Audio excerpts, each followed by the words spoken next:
good evening and a very warm welcome to Rangers Radio.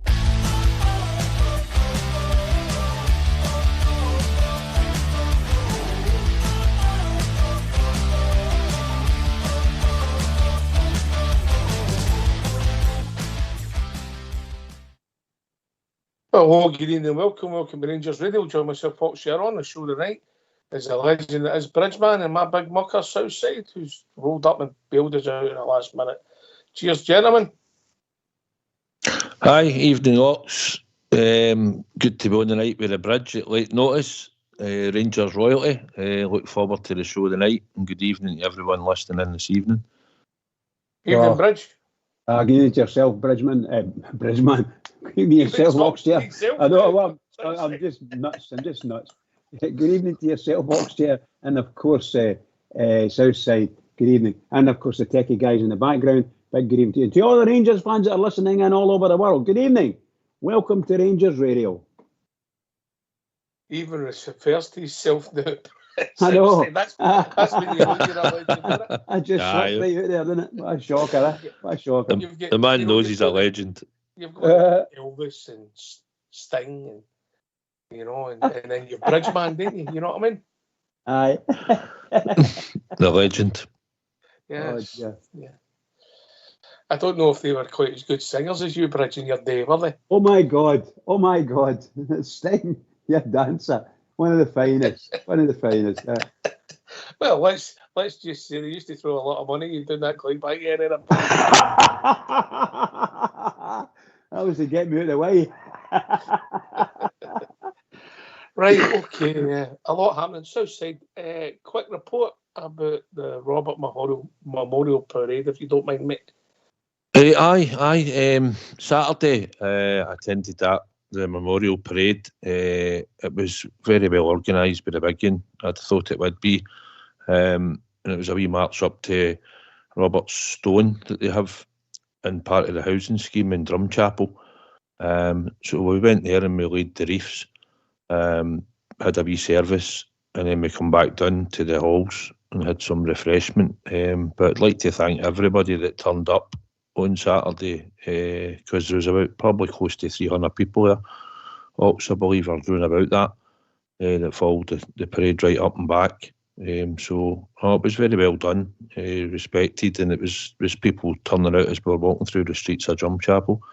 So, and two of Robert's family were there as well, and laid a reef in that. So it was nice to see them as well and meet them. So I laid a reef on behalf of Rangers Radio. Well done, big man. And Albert, well done Albert was there. Stevie.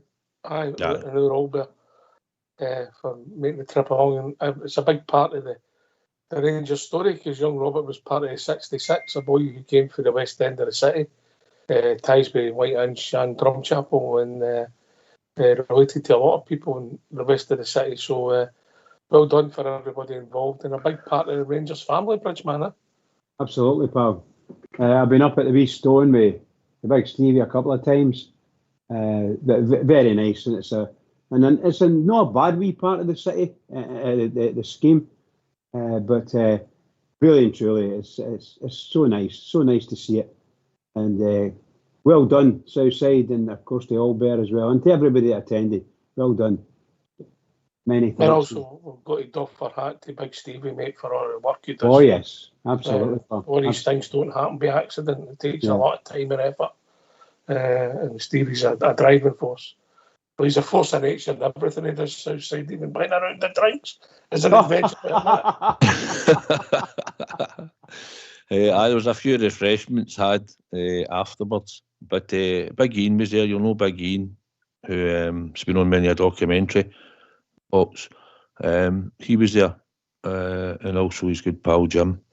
It was good to see they two as well on Saturday. But it was there was a few people came from outside the city, and that. I was talking to a boy who travelled for Airdrie and that to come through, who'd heard about it and popped through to see it. So there was a few people out with the Glasgow area and Drumchapel, But it was well attended, and it was a good wee day as well. Sun was shining. Always helps. And aye, well done to all involved. Right, well, Saturday rolled on, and we had a friendly. and we had a match, the last match in Berlin, and the Bears were over. Full house, nice atmosphere. Game started, and then it went mental. Bridgman. Oh, why? What a game! What a game! By the way, a lot of good goals in it, but there's some absolutely horrendous defending by the Rangers, of course. And by the way, they didn't defend that well either, that team. But I thought it was overall kind of two teams that were probably well matched, in all honesty. But we gave away some crazy goals once again, terrible goals to give away sometimes. But when you see, even you got to admire what people do. They score some good goals. We scored some great goals, and they scored some good goals. A penalty, didn't they? So there's not much you can say about it. Probably the ref gave a penalty for nothing. Other than that, I thought, I didn't realise when I was watching it, first of all, there was going to be 8 goals in the game, Who would have, But, no, well done, Rangers, getting a draw at least and scoring 4 goals. Good honest, well done.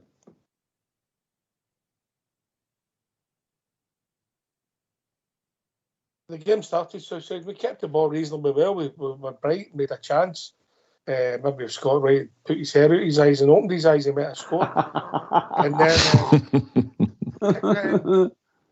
and then I think it was near off their first episode up the park, mate. Down the right, they played the ball into the left, and we're at 60s and 7s, and young Jeff, I hope I'm pronouncing his name right. Look, the boy's about 6 foot. He's definitely got pace, and I'm being polite when I say this, because the word I'd like to say rhymes with light.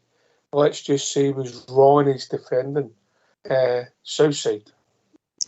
As soon as the ball gets switched over, I just thought, here we go, this boy's running in, he's open, and he dispatched it. I thought Butland.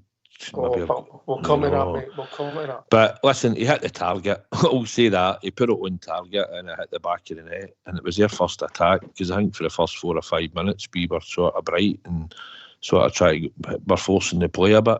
And it was really their first attack up the park.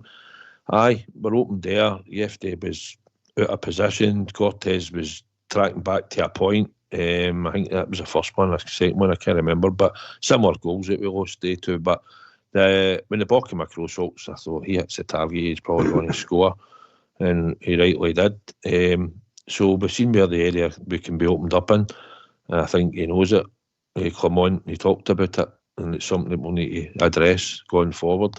Because we've seen it happen before in other games, but on Saturdays and going forward with this team and new players in and try to settle a team down, it was a bad goal to lose. They'll probably look at it as a good goal they created, Ox, but from your point of view, it was poor. Oh, it was 6s and 7s. Nobody's doing anything. Stewart's got caught under the ball. There's no shape there. Cortez doesn't go over the runner. Jeffrey's in no man's land and doesn't look as if he can defend, in my opinion. But anyway, that's the initial thoughts. He might go on to be a superb defender, but you can only critique what you've seen so far, Southsider. Aye, can only talk about what we've seen on Saturday. And his positional sense at times wasn't great. So then, he goes up the park a few minutes later, he gets the ball in midfield. It comes, I think, Cortez, if it initially wins it, there's a couple of passes. Goes to Diamandi. He plays an exquisite pass to Dessers. And Dessers, like that £20 million we know he is, goes round the goal as if he's not there and passes it into the net.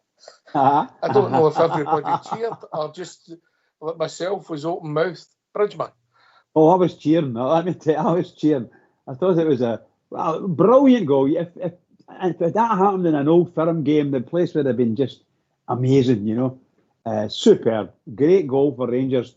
Great passing. Great work, as you said in the line-up to it. I was very happy with that. I think going back to the left back, Yefty or Lefty or Hefty, I think it's Hefty actually. However, he's definitely tall, he's got good build, and he's got a lot of pace. He just needs to learn how Rangers play.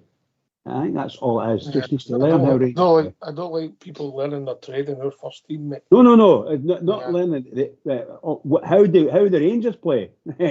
Because he's playing the way he looks like he's playing the way he wants to play, and he's getting drawn inside, and all of a sudden the guy's out wide, and he's got all the space in the world to do operations. That's all I mean.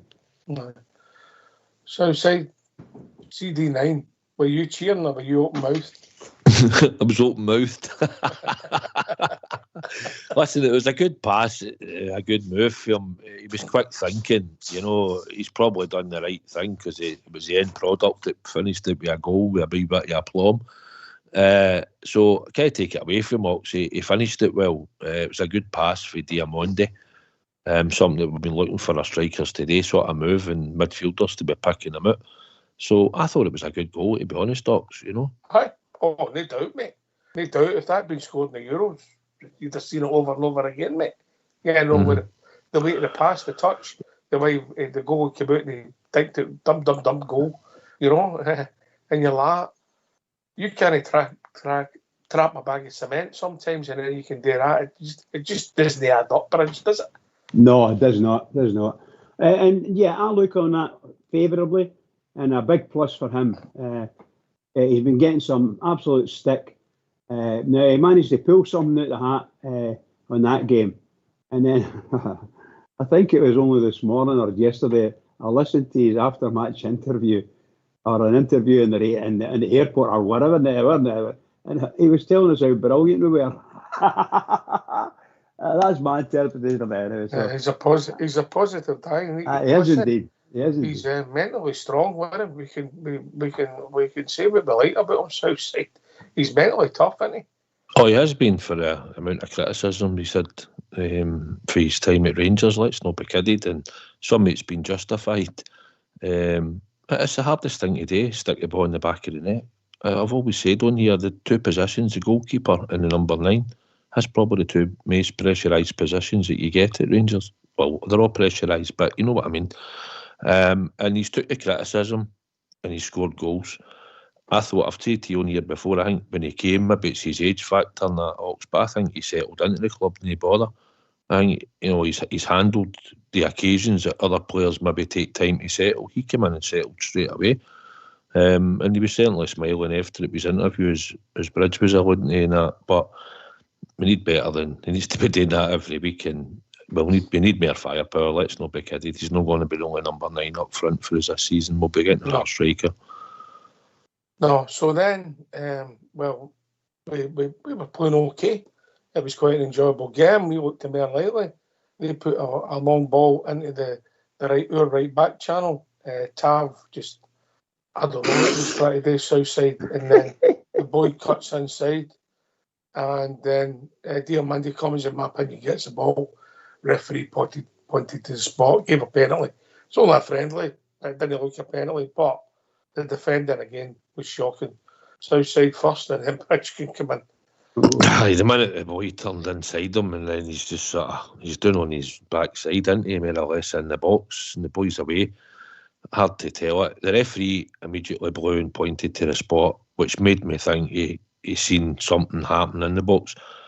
Couldn't really see what happened. It wasn't a clear picture of what actually happened and how he got the ball. I didn't think Ox.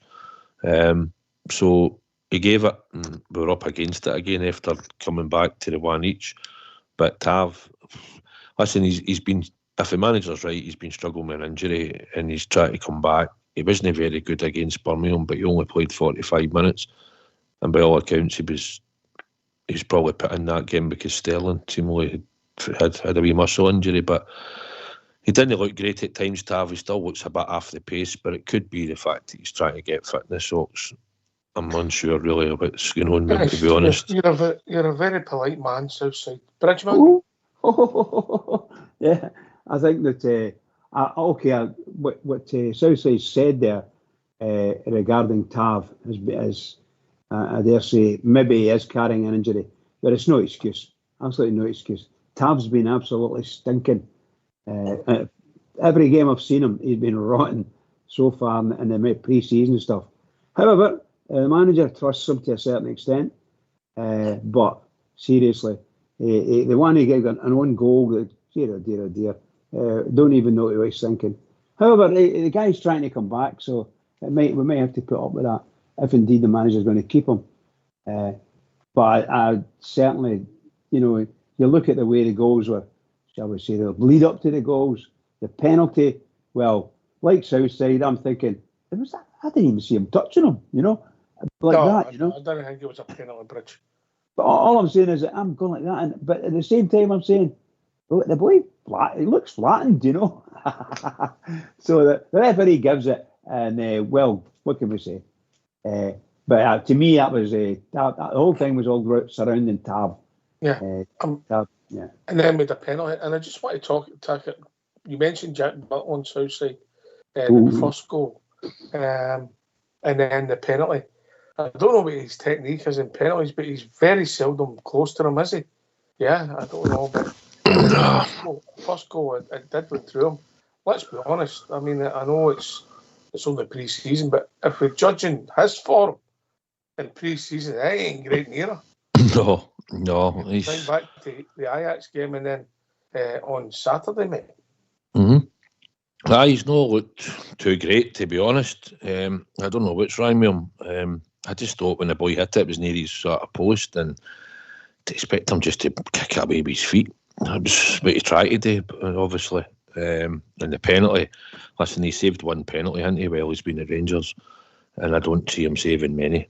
I don't know how he butts his technique out or whatever, but Andy Gorham didn't have a great big penalty saves either, but I can't remember us having a lot of penalties against us at that time when he was playing, to be honest.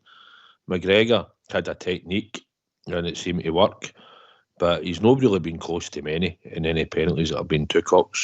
So let's just hope we don't concede many this year, because I don't really think when I'm at the game for you watching it, you're thinking, he's got a chance of saving us. And the boy dispatched his penalty well, but he put him away the wrong side, didn't he? Yeah. Aye. So then we go down the park again, and Scott Wright makes a run, and the ball goes, I think he plays out to Dessers, who cuts inside, hits half the defender, it ricochets up to Tom Lawrence, he hits in and run, and scores a decent goal, 2 each. And then it gets better. We break away again, the ball goes to Tom Lawrence, and an even better finish, Bridgeman, to make it 3-2. Yeah, he's... I thought there's parts of Lawrence's game, he's absolutely brilliant. I've said this all the time about him. He's a smashing player. We just need to get him fit and keep him fit. And it looks as if he's reaching or attaining a level of fitness which allows him to play football in the manner in which he wants to play. As long as the manager continue to play him in the position he likes, you'll probably see more improvement. But if not, you're going to play him outside the area where he wants to play. You're going to see failings. You're going to see injuries and niggling things happening to him, and you're going to think, my goodness. But I'm telling you now, as far as I'm concerned, what a talent, and he's no scared to try and put the ball in the net from anywhere, and that's what I like about him. Not scared to try and put the ball in the net, and I think he did tremendous performances. And I take my hat off to him. Well done. It was a good finish, I would say. Any game, yeah? Yep, aye. It was a good finish. He hit the target. And he done well. I thought he looked knackered totally for that whole first half. But listen, he's got that in his locker, Tom Lawrence, isn't he? I mean, he's no scared to have a pop at goal. Recently, in the last few games, he's had a few sure shots in the target and scored that free kick at the start against Ajax. But when the ball brought to him, he was on the end. He was at the box waiting, and he dispatched it well, Ox. Right, Southside, run me through the 6th goal.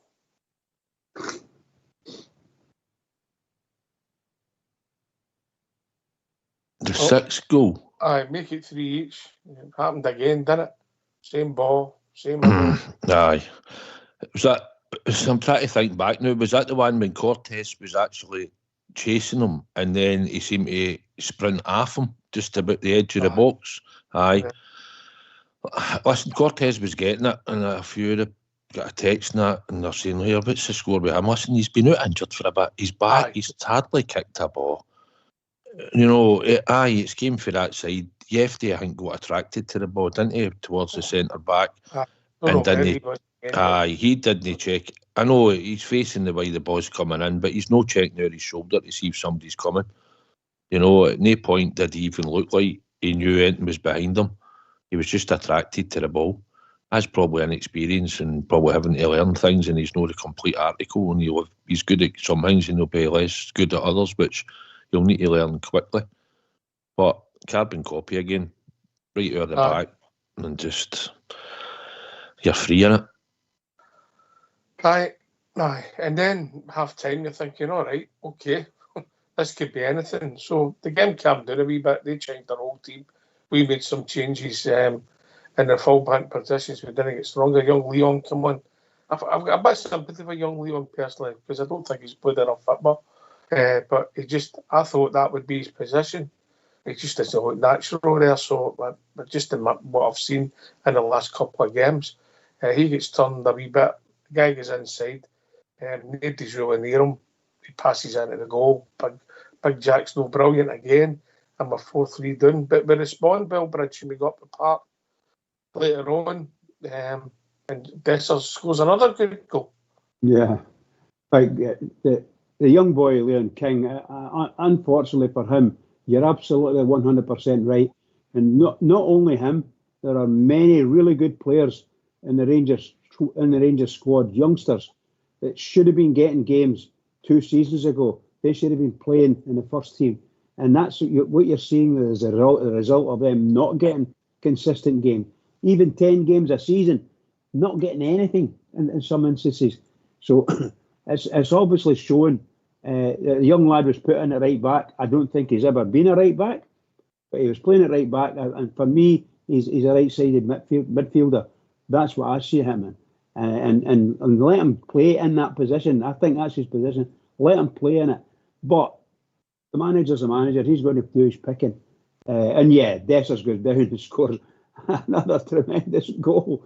And here we go. Big Dessers comes off the field a hero. Whereas before, everybody's a bit scared of seeing Dessers on the park, really, in some instances. But did well. Good luck to him. That's all I can say. Good luck to Dessers. Can I just give a shout out to anybody listening on Facebook? And somebody's made a donation.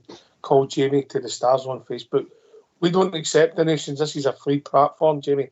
Any money you get to the Facebook stars goes direct to Facebook. But listen, we really appreciate the gesture. But please don't donate any money to us through Facebook, because this is a free platform. It's important. You don't spend money in it. If you do, it goes to where you want. If we have a charity thing, we'll let people know, and we set up usually a GoFundMe page, or we do something through PayPal. But we don't accept any money through Facebook, because this is a free channel. Correct, Southside? But we appreciate the gesture. I know, we do appreciate it, and appreciate everybody that listens in, but it is a free platform. We do this for free, and if you phone up, we phone you back, and that. So that's how it works, Ox, as you know. Yep. So it was good for him to donate, but no, don't do that. We're telling you, because it's certainly not coming to us. No. It's very kind, but you said it's very kind of him. Very nice, Jamie. Thanks, we do appreciate it. Right, listen, Biggery's phone line's opened, because obviously people might want their thoughts on Saturday and everything else that's going on at the club. Let's hear from you. Why don't you give us a call on 0141 356 1972. It's your show, it's your platform. Let's hear from you.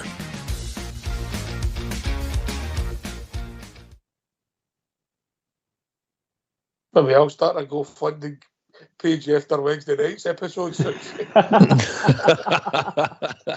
Well, Bridge no signing off in the expenses sheet or anything like that. Absolutely not. I'll not tell you what he said to me, but a lot of F's in it, Southside. Bridge, I think there was only a couple of triple vodkas in there. I don't think it was that bad. I love it. Pal. Yeah. Brilliant. Just brilliant. Aye. Listen. For each positives, Dessers' goals, Tom Lawrence's goals, Diamandi's performance, young Barron's endeavour. Negatives, the back five, including the goalkeeper. Yeah. Bridgeman. Wait a minute, I think we've been joined by Jock. Evening, Jock. Boys, hi, how are you? Jockey from London. We spoke. Have you still got the show on in the background, Jock? Make sure I've just turned down the volume on the laptop. All right, mate. Cheers. Can you hear me now, loud and clear? Yeah, we can hear you. What's on your mind, mate? What's on my mind? It's an absolute shambles. What's going on? I've never known a pre-season like it, stadium-wise, football-wise, recruitment-wise. I just can't get the stadium. It's beyond belief how the stadium's run. It's the steel thing and all that, but surely there could have been a better way of doing the stadium. Personally, I think Edmonton House, waste of money. That money could have been used to fill in the corners. Edmonton House, it's going to take, according to Bisgrove, it will take 10 years to pay back Edmonton House. We could have easily filled in the corners. Now that money would have been paid back straight away, almost straight away. The handicap thing with the stands, why can't you move that forward instead of cantilever like that? That's just my opinion on that.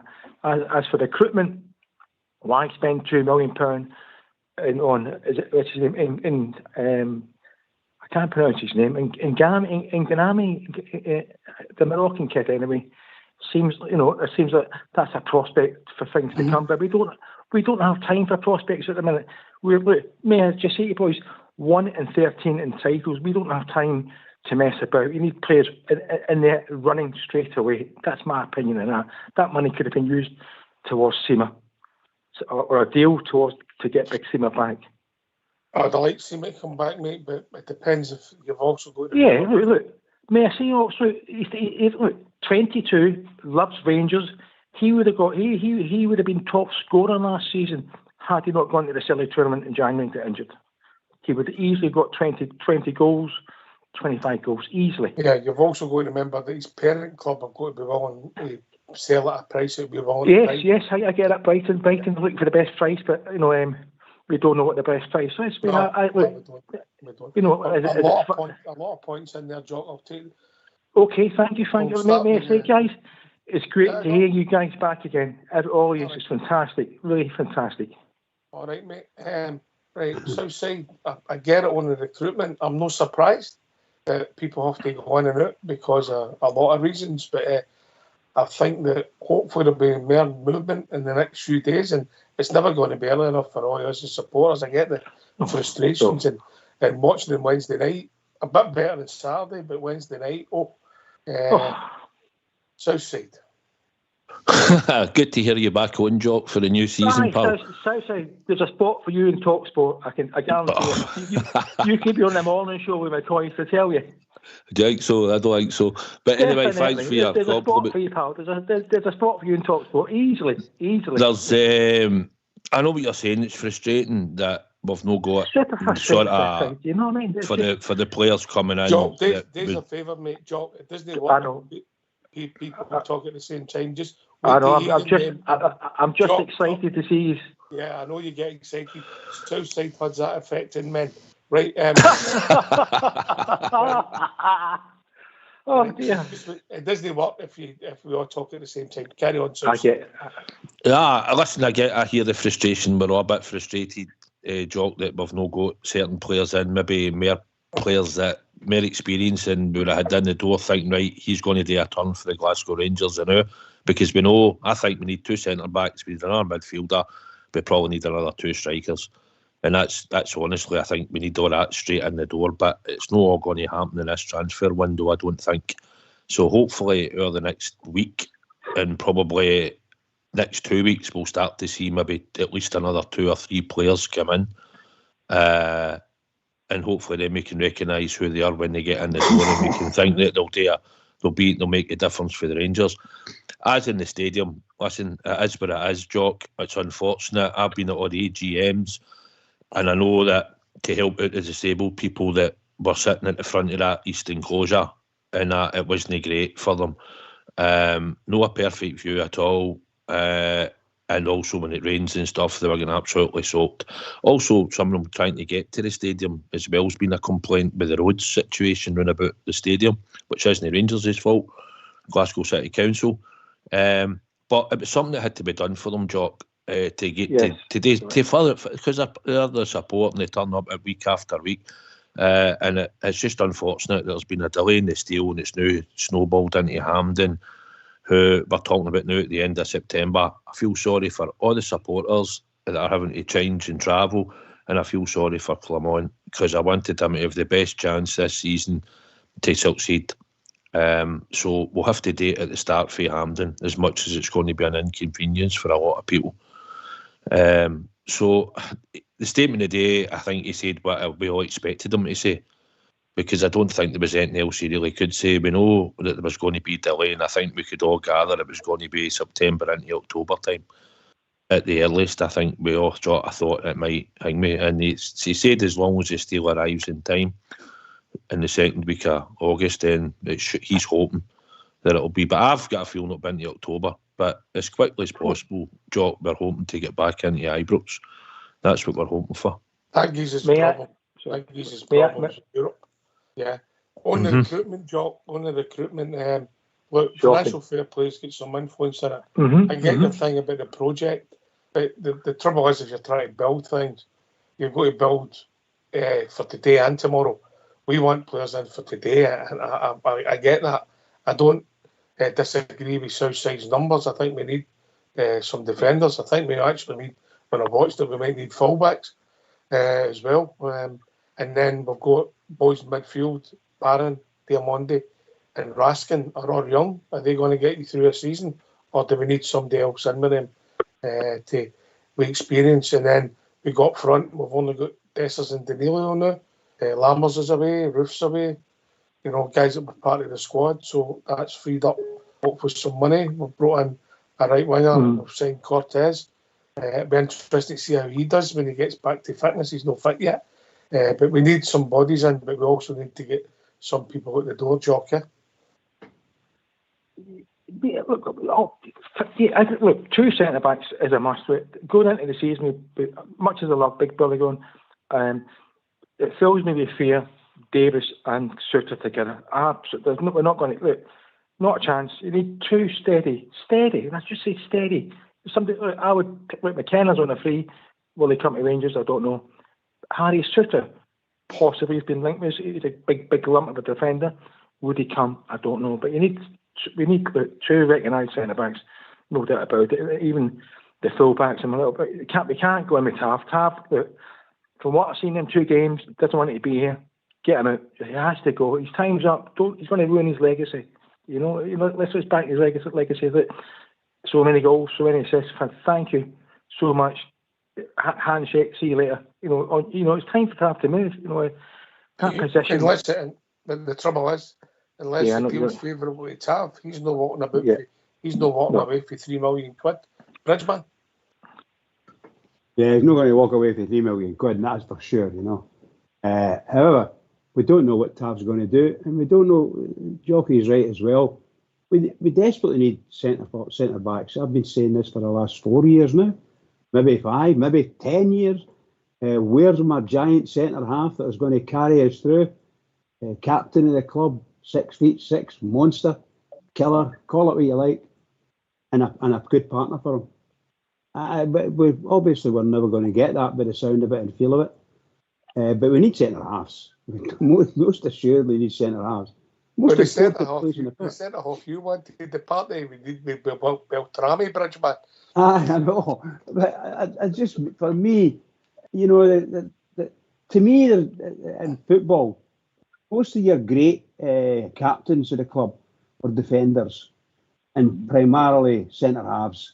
They stand there, they read the game. If you ever watch Davy Weir, reads the game, moves into the space, not the quickest man in the world, but a vast number of times he was there for the ball because he knew where it was going to go and how it was going to get there. And he's reading the game 3 or 4 moves ahead for himself and his partner. And I believe that's why he succeeded. But I'm looking for somebody, at the present moment, somebody that can come in and just header the ball away. This is my ball. And if anything is in front of me, I'm going to kill him. That's it. I think we've watched in pre-season, and it is on the pre-season. I take Jock's point. It has been the watch has been tough. We just want to be in the right position would help Jock win it. I don't know what to say. Look, they seem out of position. It seems every time opposition of quality go against them, you think they're going to score every time they break away against us.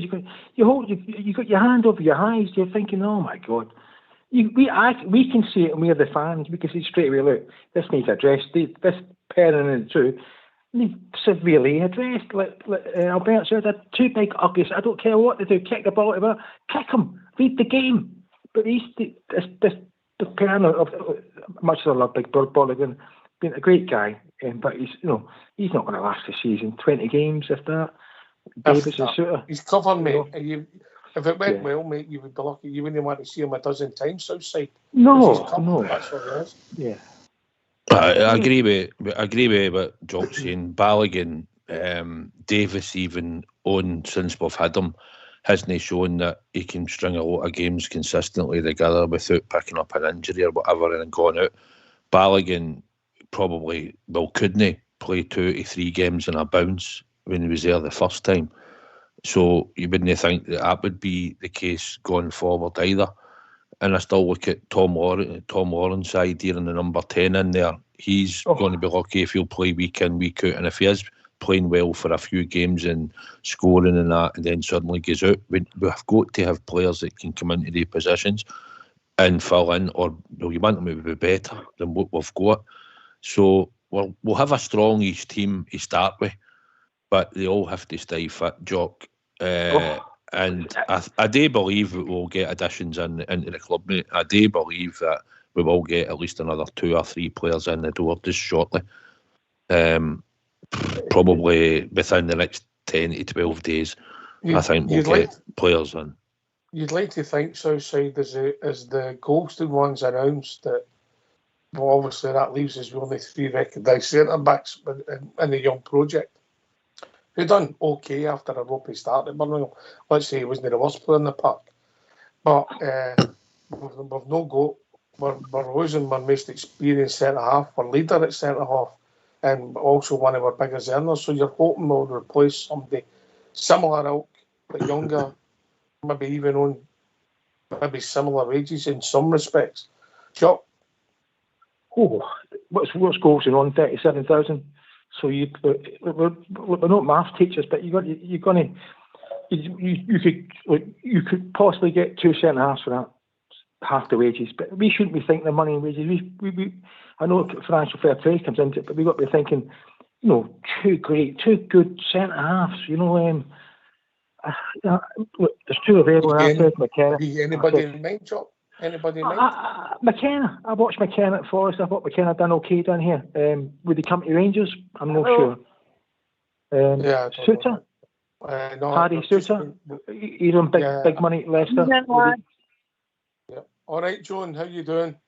Oh, fine, doing away. I'm just listening to the chat the other now. Anything? What's on your mind? Well, what's on my mind really is that interview that was done there with John Bennett. We're going to come. We're going to come to that, yeah. We were, but carry on, John. The floor's yours. Between that and the one I saw about Wally Collum, I'm going to myself, come on, get a grip. Well, I actually said worse than that, but that's kind of what I meant. It's a family show, John. I know that. Why I'm saying to you. But I wanted to hear what all you guys and maybe the folk tuning in. It's a difficult one. It's a difficult one with Bennett because the whole project's turned into a bit of a nightmare, really. And everybody assumed we'd be back at the start of the season. That was the expectations. And instead of the guy who was ultimately in charge of the project's no longer with us. So he must have made promises and things that failed. And then obviously the board are ultimately responsible. So they're going to feel the wrath of the support. They feel let down.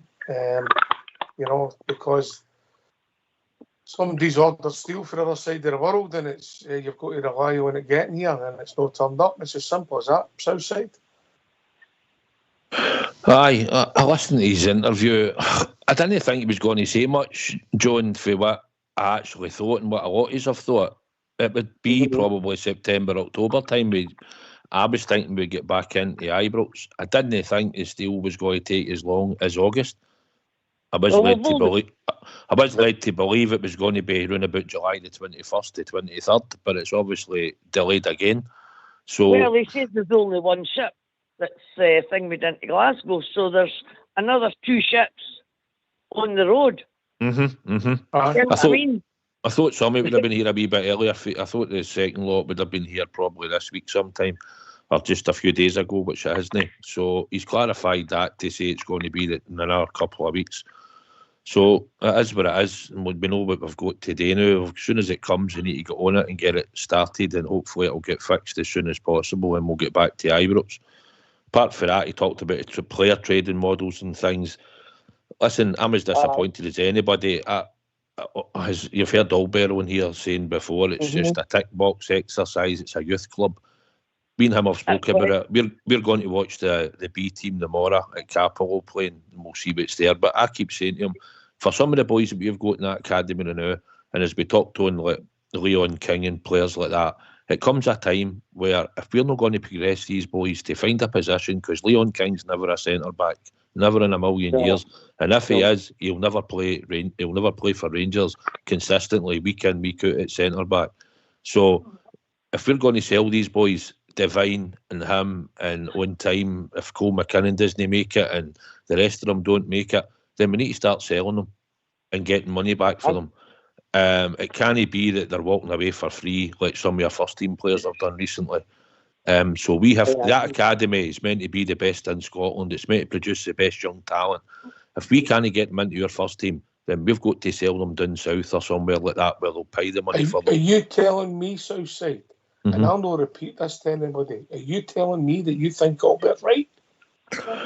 Well, see the way it's been going, it's no far off it, Ox, because we're no producing players. We've let Aaron Lyle walk out the door. He's away to Morton. That boy's a talented player.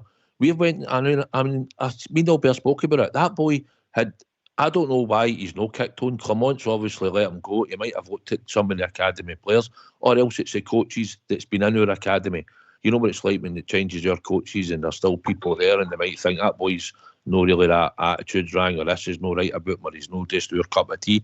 That boy was a good wee football player, and we've let him go. Ross McCausland would have walked out the door for nothing in the summer there if somebody hadn't put him in the first team, Stephen Davis, and he'd go on before Lovelace got injured. You'd have probably seen Ross McCausland walk out the door for nothing as well. If Lovelace hadn't got injured, we might not have seen McCausland. Correct, and then McCausland would probably walked out the door along with Aaron Lyle for nothing at the end of the season there. Our young boys have got to start. If Adam Devine can't get a game in a Rangers team, then we need to sell them. We need to sell these boys, and where it's for £500,000 upwards, we should be selling these boys and making sure that if they don't make it to our academy, we're bringing in money. And then it might not be what we want. It's not the 9 million, 8 million, or 10 or 12 million, whatever you think you can get.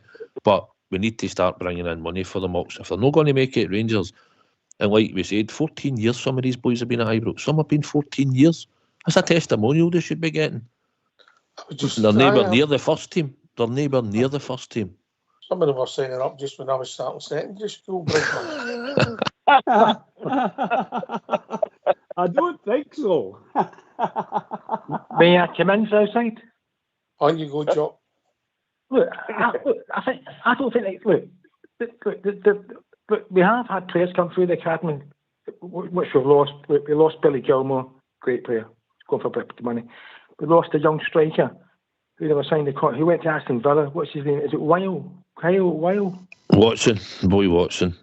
Well, he went to Aston Villa. The striker. So I think the academy has been working, but we've not Nathan Patterson for one as well. Good player. There has been players come from the academy, but they're not getting to the first team. And then look, the boy at Aston Villa is highly rated. He could have gone for big money. Billy Gilmore, we lost. Obviously, he went to Chelsea. They bankrolled him. give them huge money. So there has to be players come from the academy, in my opinion. Who could have made the breakthrough but never made it. But it's still working in the academy for me, but it's how you plug them into the first team, which is not happening. But I agree with you, so if they can't make it, you got to sell them on. You have to, but who's going to buy them? I'm sure that'll be a debate one night when maybe an international break quite soon. That'll come up again, that subject, because it is. I mean, I know Albert's been beating that drum, no pun intended, for a while now, and he's been consistent in his thoughts. But obviously, we're all a wee bit raw because we watched a lot of the young boys playing the first team football on Wednesday. Look, they looked miles off at Bridgeman. Yeah, absolutely, pal. Absolutely. I'm going to end up ranting and raving, so I do what I'll do. I do not want to do that and spoil a night. All the boys, I've said it many times now, all the boys need to be playing 10 games a season in our first team. How they get there, I've got no idea, but that's what they should be doing. Otherwise, much like Southside said, they need to go. They need to go because you can't hang on to them. You're only going to ruin their career in our club to a certain extent because you're not going to get in for them. Because they themselves, when they sign pro for us, they're getting a good contract for who they are. And, they're not going to give it up. They're just not going to walk away, as we said. So I think the boys need to be looked at and brought forward properly. I'm sure we'll debate it another time, but listen, there's something wrong with what we're doing because they don't look ready for the first team, Jock. Yeah? Nowhere near it. If that's your reserves now, they've got to be ready for the first team. Yeah? If something happens, and they look miles off it. Yeah, agreed. Totally agreed. We watched all the friendlies when he played them. Nothing like it. No one near it, like you say. I totally agree in that. Nobody stood out. You think there's a man there. It could be, McKinnon. 2 years ago he scored that goal against Hearts the last day. I thought, he's going to make through. You look at Devine. I thought Devine would have 2 years ago heard a lot about him. Nothing. He's not kicked on, has he? He's not banged on the door. This is my position.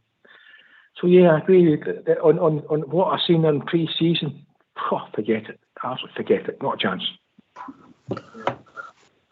Right, I've had a message for the production team, Bridgeman. Don't you? We're not having a go at you here.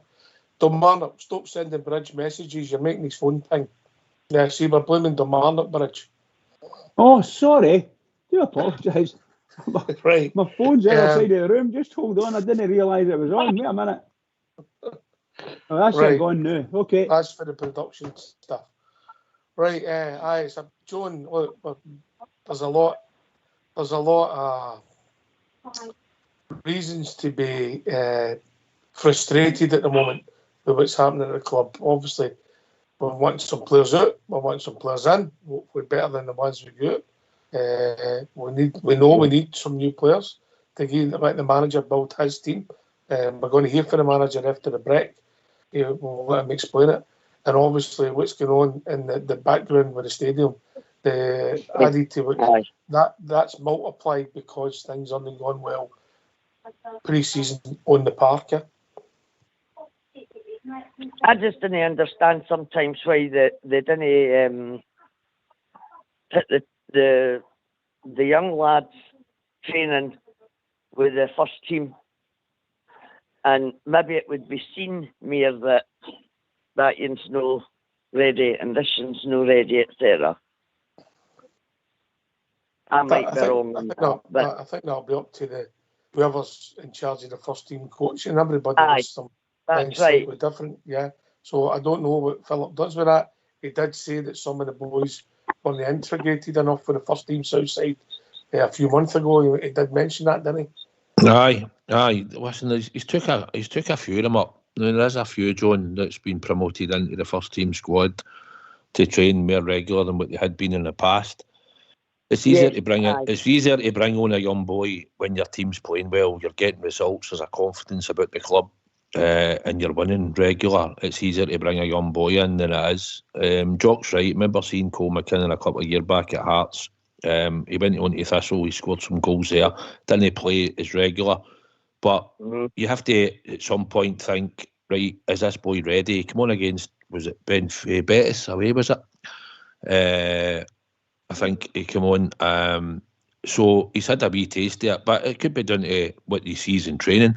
I'd like to think he could make a breakthrough at some point this year, get some game time, see if there's a future for him. But no watching that last Wednesday, Southside. I know. That may be just one game, yeah. Well, I did say if you look at it, one bad game. Aye, 1984. I remember it. Than that, mate.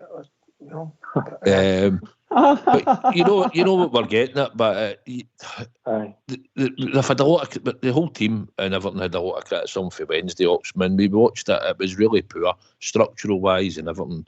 It was poor. Then you see many of the first team players in the squad on Saturday there against Union Berlin. They're still making mistakes, but you could see it was a bit more solid. There was a bit more style about it, system to a point. You can get away with bringing one of the young boys in. The only thing that disappointed me on Saturday was when he brought on Ross McCausland, he moved Scott Wright into the middle. I would have kept Ross McCausland and played him in the number 10 role and kept Scott Wright on the wing, because that's where the wee man played all through the B team.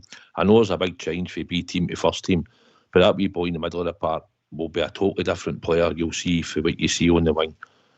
It's just totally different, but he needs a chance in there, and I don't think the manager fancies it because he stuck him right out in the right wing again. Listen, he came in and was a breath of fresh air for a few weeks. He looks miles off it. Young McCausland now. I don't know if it's a confidence thing with him, loss of form, he's not physically ready. I don't know, but that's what 9 months he's been involved with the first team. He looks miles off it. Jock. Oh, I don't see him getting a game this season. I really don't. Where's he going to play? If he gets Seamer, he signed the Czech boy, is it Tierney? Where's he going to play? If I was McCausland, I'd be looking to go out on loan this season to somewhere like Hearts or Motherwell, personally. Get a bit of game time, strengthen the legs, strengthen the body. I see him being very, very big part at Rangers this season. Look who he got coming in. What the front B. Ngami for 2 million, will get a game before him, who I just think is a waste. I've scratched my head with this signing, I really do. It frustrates me to hell. Is that a prospect signing? We don't have time for prospect signings. We need 1 in 13, gentlemen, is the title we're behind. So we need to be, in my opinion, running from the off straight away, not lagging behind. So McCausland, if I was young McCausland, I think he's got something about him, but I would, loan move away in Scotland, preferably to a Premiership team. That's what I'd be looking for him. If I was a young boy at him, that's what I'd be doing. Don't see him a bit here and a bit there. It's not going to do his football education good. This is what's happened to Leon. Is it Leon King? He's never a centre half. Maybe he could be the right back cover. 4 years. He's been 4 years, Leon. 4 years in November since Leon made his debut. He's played 18 matches. 18 matches, 4 years, and 18 substitutes appearances. He's not going to develop with that, is he? No. Like you say, Oxford and South, these young boys. If we think there's something about them, loan them out to a Premiership club if they can, or somewhere down south. Toughen them up, get a bit of football on the legs, as we all say. Football on the legs, football on the brain as well. So McCausland's done okay for me, but he's not the answer yet. With this football team going forward now, I keep on saying to people 1 in 13, it's not good enough. Nowhere near good enough. It might be 1 in 14 the way they're going now. We need to get things right from now on. Signings have been shambolic at the club. How many number 10s have we got? I mean, how many wingers are we going to have going into this season? There's no structure to it to me. I just don't get it with the signings, recruitment. I'm banging my head against the wall with frustration. How wrong it is most of the time here. So yeah, it's all came ahead. The combination of maybe 2-3 summers and bringing in players and not getting players at the door. Southside, that's the problem. That's exactly the problem, and the problem also is some of the wages that we're paying some of the players, and that's just a fact. We're paying a hefty price. If you're taking players for the Championship, for instance, all right, we got Todd Cantwell on a free, but we still have to pay something towards that. There might have even been a signing on fee to pay him, and then you're saying to him, you need to come up here, we'll give you 25 grand a week, just for talking sake, because he's not going to come up for anything less, really, is he? He already said in an interview he was offered more money before he came, but he wanted to come and Michael Beale sold him it, and that's why he came. So, plus he's getting European football as well into the bargain. So, and you can fight for trophies, and it's a club where it's geared to win every week. So, and that's why sometimes we've paid these wages. We've just not had a return for certain players that we've shelled that money out for. And probably back in the day when we signed Suter, he was probably going to be a downgrade in wages than what we would have had in Golson, because everybody thought Golson was going to leave. Then suddenly signs that 4-year contract. But I believe when we signed Suter, he was coming in because we thought Golson would probably go when the time came, and he would come in and he'd be on less wages. So structurally, you're bringing in a player on less wages like we're doing with some of these other players now, because they're not getting what Riff was getting, they're not getting what Golson or Tav's getting, and the rest of them. But it's about good recruitment now going forward, Jock. We need to get good recruitment.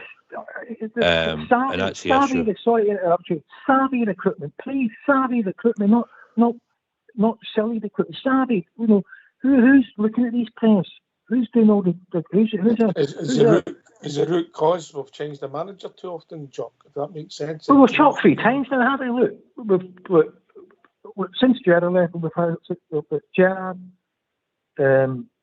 Gio, Beale, Clement. So it's four managers, 3 managers since Stevie G's gone. So it's like 3 managers are going to have 3 different opinions in players, aren't they? So they got. I don't know who's doing all the recruitment. You know, I see players coming for free, joining clubs. I think why didn't we look at him? It was a guy, French midfielder, for example, box to box on a free. I forget his name. Joins Watford. He would have been fantastic at Rangers. This thing with the Spaniard, I just don't fancy it at all. Why give him best part of £3 million away? We're meant to be skint. Why do that? If you're going to go that route, look, player-wise, what do you think to Scotland? I don't think we're skint, mate. I don't think it's skint. We've got the strengths on because of financial fair play, mate. Your turnover dictates what you can spend. Yes, I see that option is coming. It's all come down now. If Tab goes, we're in the limit. But what I'm saying is, look, if you look, here's a player, for example. Just my thoughts. Jason Willock's at Newcastle, box to box, aggressive, young, would be fantastic up here. How much wages do you think he's? Well, this is what I'm saying. He's at Newcastle, so he's probably. Are we thinking 1.5 million a lot? He's probably on treble that, I'd imagine. You know, they're on big money down here, silly money. They're on pooled a lottery money. Some of these players, and they don't do nothing. So, you know, I just think our recruitment could be a lot better if we scouted in this Premier League players who are not getting a game or on the fringe. But then you look at these young players; they all seem to go to Germany and then they get the big move, don't they? So it's a hard market, very hard market to get right. I must admit, you know, that there's a guy at Chelsea, left back, went to Dortmund, just signed for Villa, 35 million. So we're up against it. We are up against it in that aspect as well. Right, I tell you what we're going to do. We're going to get a tune in a minute, and then we'll hear we'll hear from Philippe Clement what he had to say today, and then we'll debate that if that's all right with everybody. Go for it. Right, so get yourselves on mute, particularly on the phones, and then we'll have a tune, and then we'll hear from the gaffer, Philippe Clement.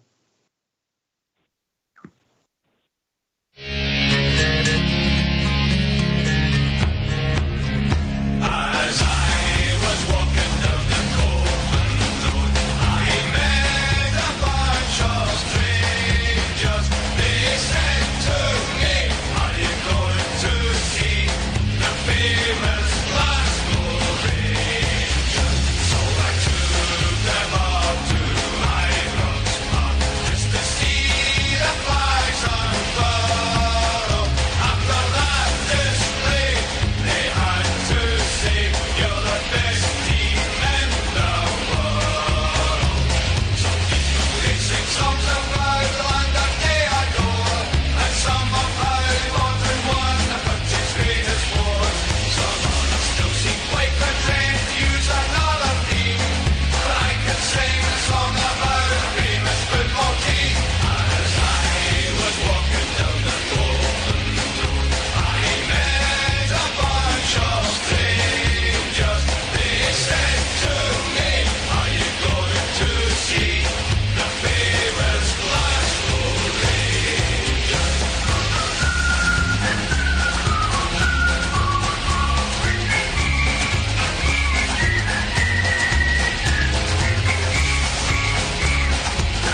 stadium thing, we don't have any control on, so that's off my mind. I'm happy that the club found a solution that is the best suitable solution for the fans. So that's done in my head. I'm focused on the sportive side. That's why I'm here. And we knew we needed to make a rebuild of the squad. So a rebuild is not a renovation. Of course, as a manager, you like to do a renovation and to change 1, 2, 3 players and keep your core of your team and grow out of last season. But that was not the case. So we had an older squad. We had also 6 players leaving for free.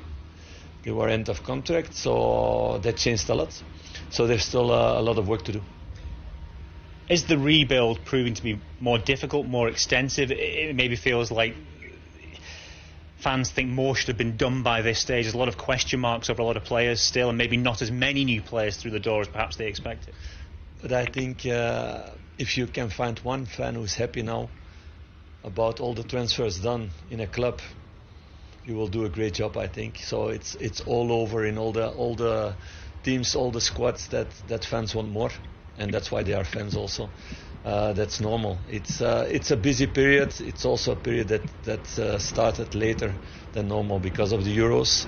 The club did already a lot of things inside the budget that we have, but we don't have a budget that we just spend money to spend money. So we need to do it wise, and not only short term but also long term. So like I said, a lot of the core of the club and the team left also, and also were above their 30s, so we need to reinvest also in younger players, in development for the future. So it's looking short term and long term. You said a couple of weeks ago that the project now is perhaps different to the project you thought you were getting when you came in October. How have things changed? Is it the money you've got to spend? Is it the challenge you've got in front of you? What has changed? Just give us a bit more detail on what you meant by that.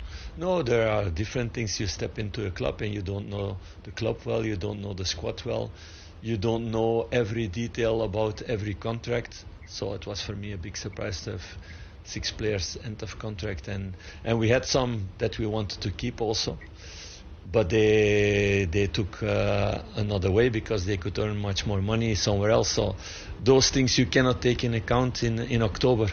It was also at that moment getting the best out of the squad that was there and putting all the focus on that.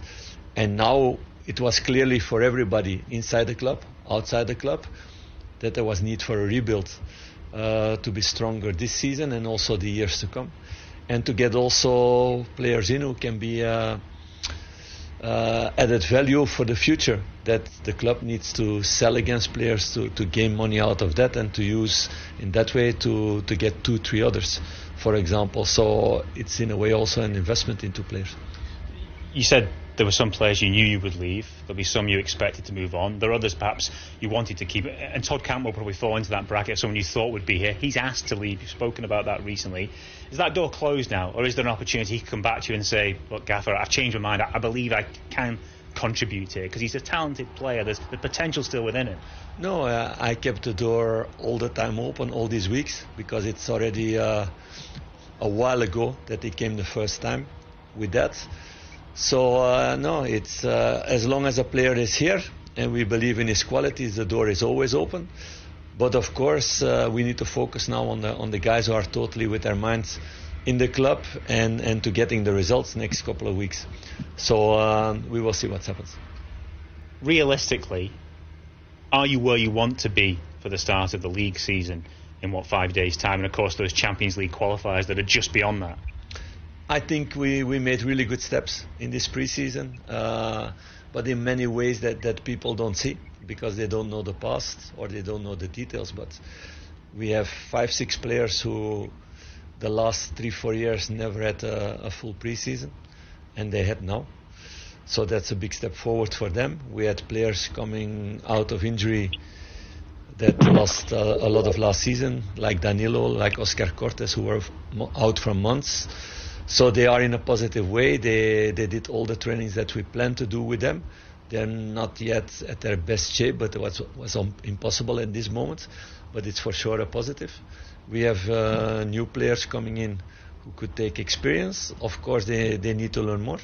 and they need to get the team better and the way of playing and everything. And we're still very busy in the transfer market. Like I'm very convinced that Czerny will be a really, really important signing in that way. So the recruitment team has been working hard together with us, together with the board. Everybody's aligned about what to do. But of course, the when, you never have control totally about that, because it's about yourself, the money you have. It's about the other players. It's about the other team also. When players come free, or if they can come free. So those things you don't control. So everybody worked really hard, and I'm convinced we can make a good start of the season, and I feel a lot of hunger in this building. Are you getting fed up with being asked about Lawrence Shankland? It's a name that keeps getting thrown at you because the supporters kind of talk about it a lot, and because maybe you haven't brought those other players in yet, it kind of continues to bubble along. That's a name that comes a lot, but also other names, but it stays the same. I will never speak about rumors, and for sure not about players you play against. So nothing to say about that. One of the things that's really frustrated you in your time here has been the injuries, the lack of conditioning. Are you confident you've fixed some of those problems in pre-season? We fixed things for sure. Not everything yet. You cannot do that in 5 weeks. That's impossible. But we almost didn't have injuries in the pre-season. We had an unlucky one with Nicolas Raskin with a bad tackle. Those things can happen with football. We had a few minor muscle things, but nothing major, so that's a big step forward. And like I said, several players who were injured the last 2-3 years, much more in pre-season now, so they will be more robust, but this is not the end of the pre-season for them.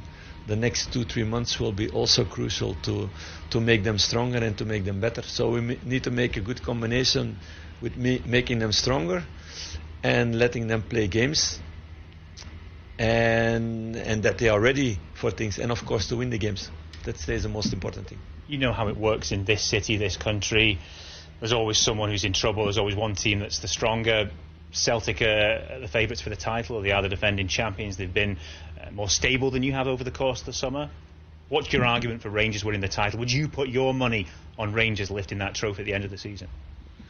I will put all my effort in that, and that's what we need to do. So we know, of course, theirs is a small renovation with a few details, and they can build on their core, and we have a big rebuild. So let us first make a good foundation of this rebuild of our house, and let us build our house the next couple of weeks and next couple of months to make it much stronger, and then it will be much stronger than it was 6 months ago.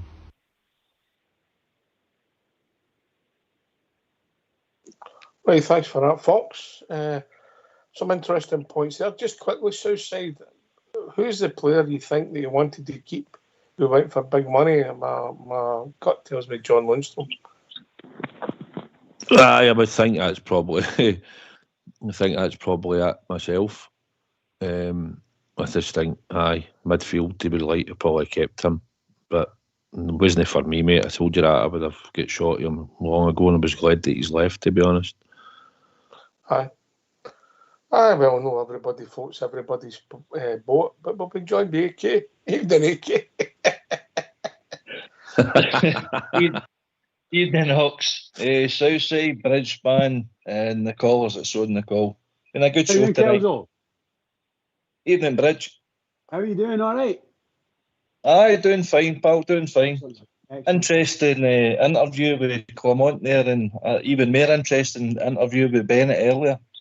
Yeah, 22 minutes long, AK. I don't know if we'll play that tonight. Yeah, it's just no. It's quite a lengthy interview, you know what I mean? And Jones Zone, if we played that, Joan would only get to say cheerio, then we'd need to wrap the show up.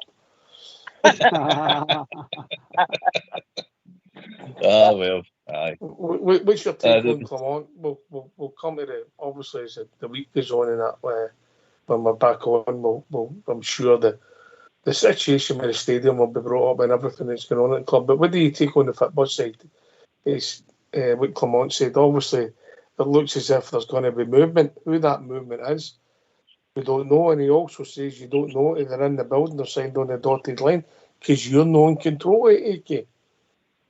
Aye, very true, very true. It's a wee bit up in the air now, isn't it? We've spoken about it before with the financial fair play, the restrictions. We can't bring anybody in until we get movement and players going out. We need to reduce that wage bill. That's a big thing. But see, listening to Bennett's interview as well, going back to Clement, he sat down with him at the end of the May there, and right away the two of them are going, boy, this is a big job ahead of us. So they know what's ahead of them. It doesn't make it any easier for us as supporters to hear that, but at least we're getting some truths out of them now. Bennett, that's the first interview he's done for September 2022, and he didn't. I would say he didn't particularly come across great either, but it wasn't a great position of strength for him to come back out. See, when we're not winning, Knox, our support they're looking for answers into their finger pointing there, and that's he's out there.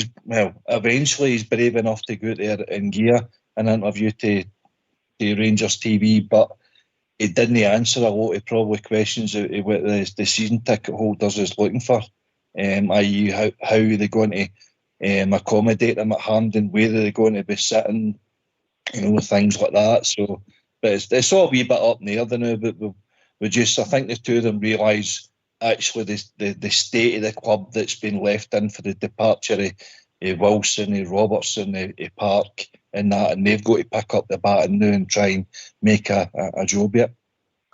There's a combination in hindsight, a lot of mistakes made, and obviously players no moving on, Bridgeman and keeping players too long. But as I've always said, if players will not go unless they want to go in this modern era. They'll just sit and take the wages, and that drains out your club, and it's difficult. Every club's got to deal with it at the top flight now.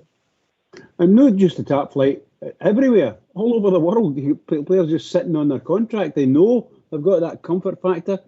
Excuse me, a 3 or a 4 year contract. No matter what happens to me, that's all they need to say. No matter what happens to me, I'm staying here. I'll take my money because it's going to be worth, let's say, the best part of £2 million, £3 million pounds. That kind of thing. Maybe even more. Just on Alex Kelly was saying there about the supporters don't know where they're going to go in Hampden.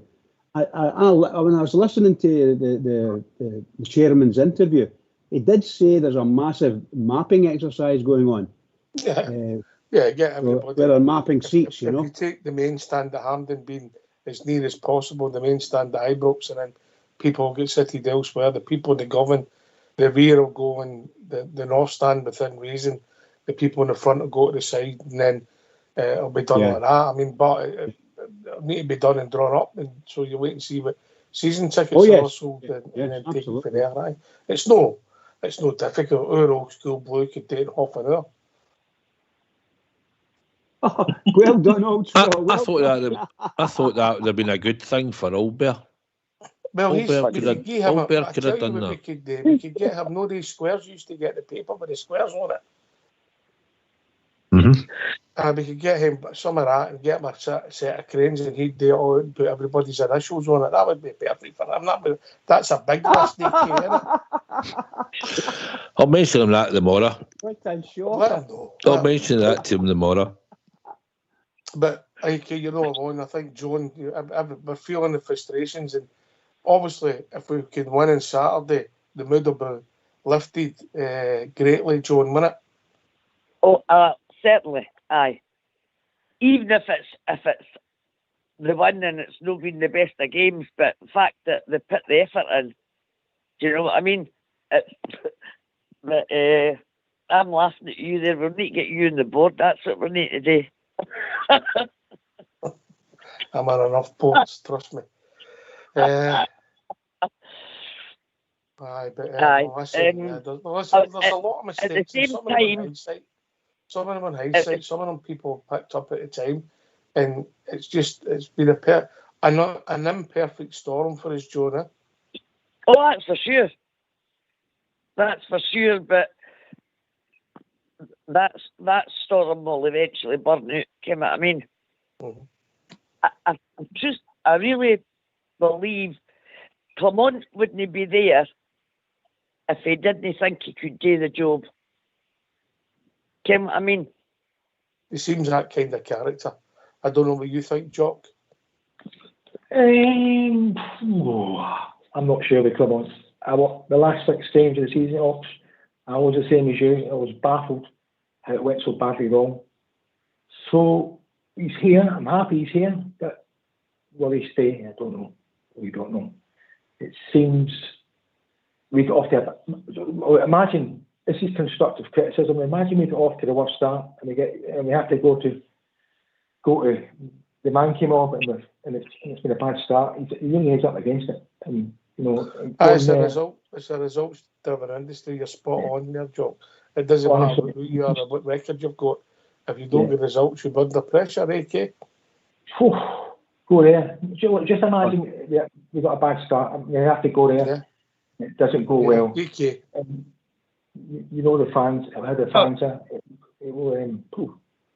You're right in what you're saying there, Ox. But you listen to Bennett though. He's saying that we can't keep doing this, sacking managers after just a couple of months of the season, because it's costly to the club, and it's not conducive for better performances in the future. I mean, you cast your mind back to when Gerrard didn't exactly have a good first couple of years. In fact, there was a point in his period where he was actually reflecting in his own future of being manager he is, striving for success. He was feeling the pressure, the expectation at our club. Bennett reiterated that a few times. We must win. That is your remit at our club. We must win. Whether it's one championship, no, that's not good enough. We want a double, we want a treble, we want to get back in that winning podium. And until we do so, our supporters will never be satisfied. That's the kind of standard that we've been brought up. The problem is, Gerrard got a free pass because of where we were, AK, and what he done. Aye. But in a different place now, I think the frustration comes, and I'll go to Southside with this, and then Joan come in. It's the wages we've been playing out to players that are failing to return. That's where the frustration comes with the support. You're talking of people getting £1 million+ a wage a year and no delivering. That's the frustration, Southside, isn't it? Aye, 100%. That's the catalyst. If they're performing and you're winning trophies and stuff, then that doesn't really matter. It's not really going to be spoke about. And then if you're successful at a right age, somebody might want to come and buy you, and you'll get sold on. But that is the frustration that I've not performed and I've not been on the park long enough to justify the wages that we've been paying out. And now we're trying to move some of them on. Gerrard didn't even want to sell players when we won that league. He wanted to keep them. He thought Gerrard had a bit of power behind, and then he didn't want to sell when probably we could have tried to have sold 1 or 2, maybe even 3 at that time. And could have said to him, but that was probably down to, I don't even know if we had a director in football in place. Maybe Wilson was still there, I can't remember. But he needs to be strong and say, no, listen, we need the money into the club, and then we can give X amount of money to go back out and buy other players. But then he bolted, and then obviously we've seen what happens there. Gio comes in, and the players would be kept them and go to a European final. And by that time, some of their contracts were only a year left. And then you're now trying to negotiate the contracts with some of the players. And most of them have just went, no, we're going elsewhere. Which a lot is, listen, every supporter that used to go on this podcast, for the last 2 years, have all said, we need a rebuild, we need to get rid of all these players. So now we're getting rid of all these players. You soon realise it's going to be a massive rebuild. We should have probably done it over 2 seasons there. But now, if Tav goes and Golson's gone, and maybe even somebody goes in for Ben Davis, Borner's away, Jack's away, we know all the culprits that's all away. So we can't just fix it. If we all thought we would need to rid of 12, 13 players, we can't all think that we're going to match it with 13 players with all the experience. Some will have to cost you money to buy in and put on a wage. I think the club have tried to get a couple of players in the last couple of weeks here, or the last few days by the sounds of it, and they've not wanted to come. So we're still active in the market trying to get players, and it looks like we're going to shell out a bit of money, one in a transfer fee or whatever, and the rest another quite a bit in a loan. So we're trying to get players in. It's not like we're no. There must be a couple of players maybe earmarked that we know is going to leave. But he did say, Bennett, that we're spending about 13.4 million. So that's what we're paying out in transfers. and some of that will be for last year and whatever, and the wages in tap. Aye, correct. Aye. Listen, we're all about the football, but obviously a lot of the football decisions are driven with what happens after Park Zone, sadly, isn't it? Aye, that's for sure. And that 13.4 or whatever it was million, that's a lot of dough. Plus, you've got well, not so much new, but the ones that we've had the last couple of years sitting injured. I mean, and you're not talking about just one or two. There was loads of them. I keep saying they need to get another cryo machine. Just so that we've got room to stick all these injured folk in that's supposed to help when they're that way. Give them SSP and then the injuries will disappear, AK. Aye, definitely.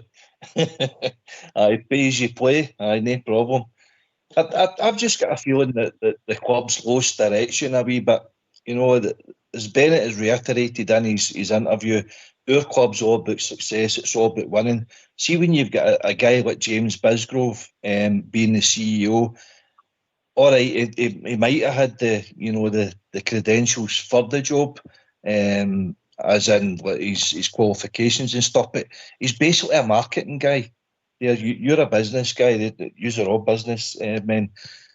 You know where to prioritise the club. The priority for us as supporters was always on the park, and that reflected in success with trophies. Bisgrove is looking to build the business, and to an extent he has done that. He's brought in a load of sponsorships. He's if you don't built build the in business, you can't spend the money, mate. I know, I get that, and I get that. He's trying to kind of gears up, but we're rolling about financial fair play.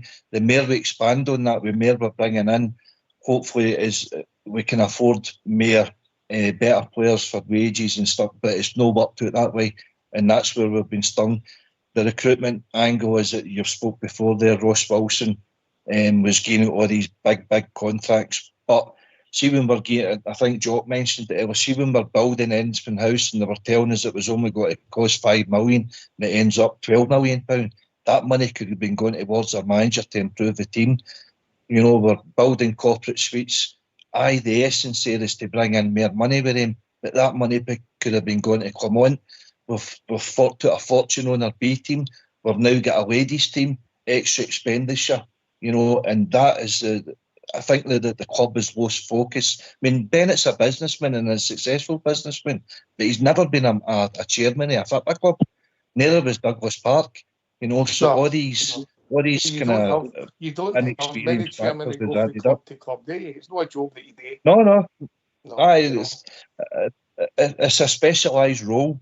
And as Bennett said, all these guys that we've got in that board in the Ox, they're all Rangers supporters. They're all successful businessmen. And unique but business. That doesn't make the perfect mix. Aye, because the uniqueness about the business is they'll just deal in hard facts and then they'll deal in pound, shillings and pence. The trouble when you introduce Rangers in it, emotion takes hold, mate. Exactly. Yeah. That was my point. Yeah, I know. Listen, I get it, mate. I'm not going to answer. I mean, the Edmonton House one, right? When they started that project and it was the first mooted, mate, I think it was pre-COVID.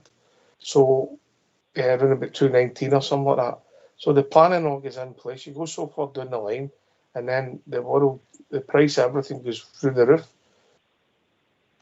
Can we really blame the individuals when the prices worldwide go through the roof? I don't know if we can. And could they have seen that coming? I don't know if they could, mate. No, you're right. You're right in that sense, and we have been stung. You could debate all day long where he should have built Edmonton House. That's another debate, AK, yeah? But once you start, where do you go with it? I think all Jimmy Street spoke about it. See, when you're in a position of strength and your success is on the park and you're bringing in trophies and everybody's a happy camp, that's when you start expanding your empire, sort of thing. And the fact that we've had limited success for what the expenditure is going out in the club. I mean, we're paying top dollar for our country. but we're not seeing the reflection and the success on the part, and that's where the frustration comes for the support. Yeah. Southside, what would have happened if we hadn't been so successful in Europe? Because arguably, I mean, I think we're sitting 29th in the coefficients, and them across the city are doing 60 odd. Yeah. Mm-hmm. What would have happened then? You know, it's, well, as we say, this is what's critical to your turnover. You know, it's all right us selling our books and going to Ibrox and buying the merchandise and the strips when they bring them out, and everything else associated with going to the Sky Lounge and everything that we try and do, put money into the club. Europe is a big factor for us. So that's why, are we ready for the Champions League? No. But to be honest, you really need to get in it, because that's where the gravy is, and that will help the club so much. And then when these players leave and we reduce the wage bill, it'll let us go and afford to go and try and buy players, and we'll still have to, can't remember who's the marketing director now. I know we've got somebody, but we didn't have him to do what Bisgrove done. Bisgrove made mistakes, but he grew the club. Also, you think back to where we were when we came up with the leagues and that, and what we were allowed to do and the facilities that we had available to us and everything. I mean, we had to grow the club. You could go and sponsor a game at Ibrox for a couple of grand. You know, you can't do that now, you know. So all the things change, and we've tried to sell the boxes and executive boxes and everything else.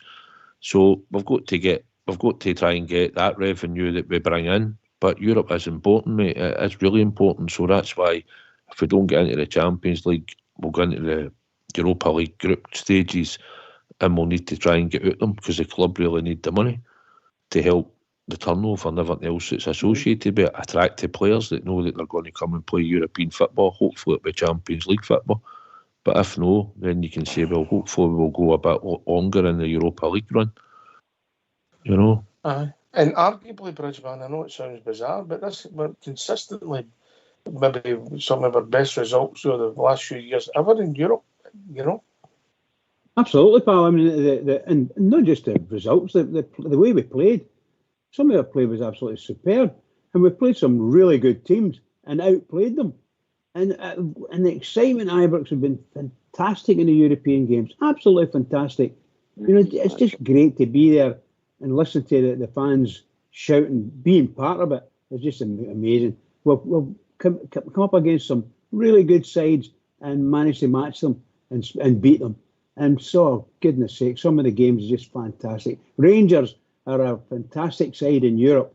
But I think, in all honesty, and I'm not being funny when I say this, the team that we've got there now, I think the Europa League's probably the best suited as we stand at the moment. Maybe. Probably the best we're going to get, I think, unless we get 3 or 4 really good players in to bolster it, and then you can maybe take on Champions League people. But I would prefer if we don't do too badly, but if we fall down in the Europa League, I will not be too disappointed, because I think we can manage a bit better in there.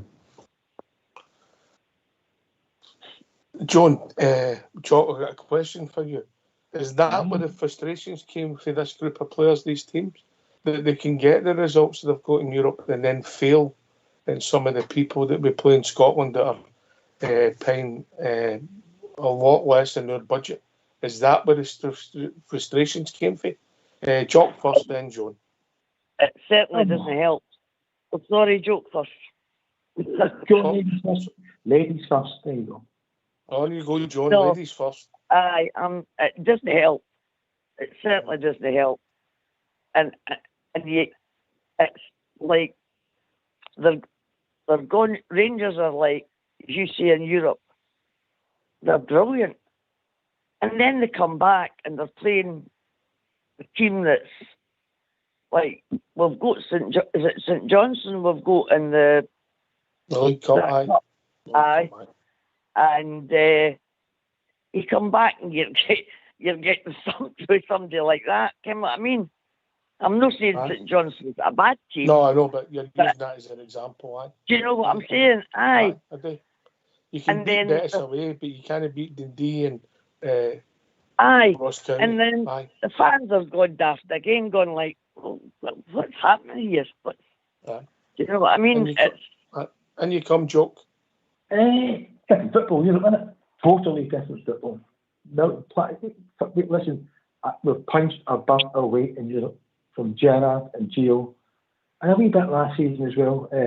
Under Bale, a wee bit. What did we get last season? We got through to the quarterfinals, wasn't it? And we lost to last 16. With the squad we had, punching above our weight, always punching. So in Europe, our coefficient's brilliant. I agree with Albert. Some of our best football has been at Ibrox in the Europa League.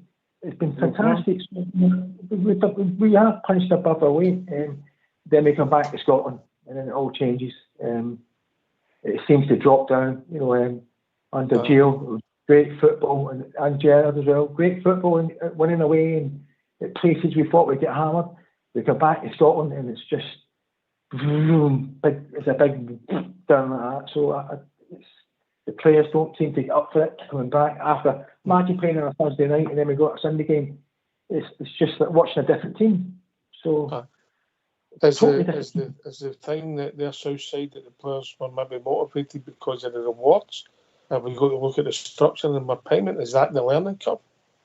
I think we were doing well in Europe, and then for a while we were coming back and we were getting some decent results. But it's about recovery time in that joke. And I've spoke to a couple of players in the past. I've listened to players talking in interviews. It's about recovery, and then you're coming back. You're playing Dundee at Dens Park when you've just been playing, say, Villarreal on the Thursday night or there before the 2 each draw, and then you're coming back and you've got to raise your game again on the Sunday because they're up for it. They want to beat you. They're going to be competitive. And it takes a lot out of the players playing on the Thursday, the Sundays, the Thursdays, you know. Aye, they're paid handsomely, they're professional players, we get it. But it does take a bit out of them, you know. And let's be honest, in some of the games when we've played in Europe and that and even gone to the final, we've not really been helped with any rest time or helping us like that in any way to prepare for it, like Eintracht Frankfurt got for the German FA, you know, at the time.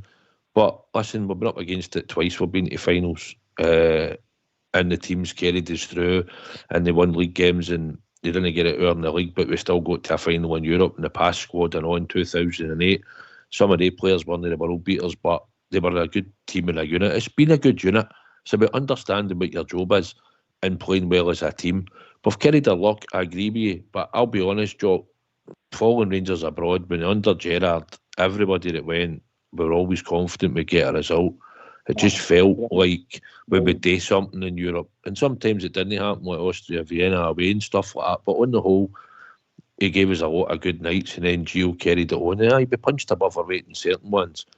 But you just felt like you were getting that luck as we were going through and McGregor was pulling off worldy saves and you need a goalkeeper to have a big night in Europe for you and stuff like that. It's a lot of factors, mate. But I never thought after Manchester, I'll be honest, I'd have seen Rangers in our European final. I didn't.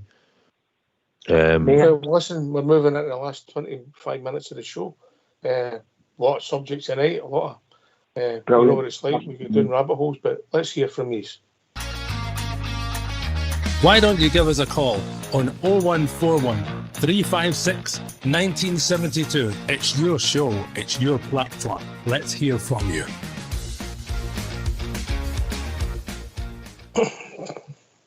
As we move into a season 2024-2025, any Rangers supporter out there that would like to get involved in Rangers Radio, messages at rangersradio@gmail.com, and we'll get back to you when we always need more volunteers, don't we? Southside, as Stevie said, you can't get enough volunteers. No, or you might need you in emergencies. But aye, you can send in, and I'm sure we'll find out if you. The interviewing process is quite severe, okay? Hey, don't listen to Stevie when he's passing the answers. Does it involve alcohol? What was that, John?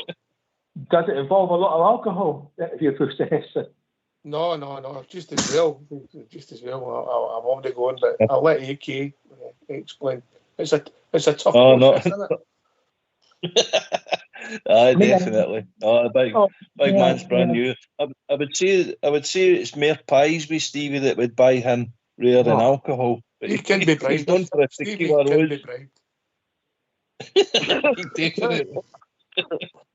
Oh yes, we had a wee tequila rose on Saturday.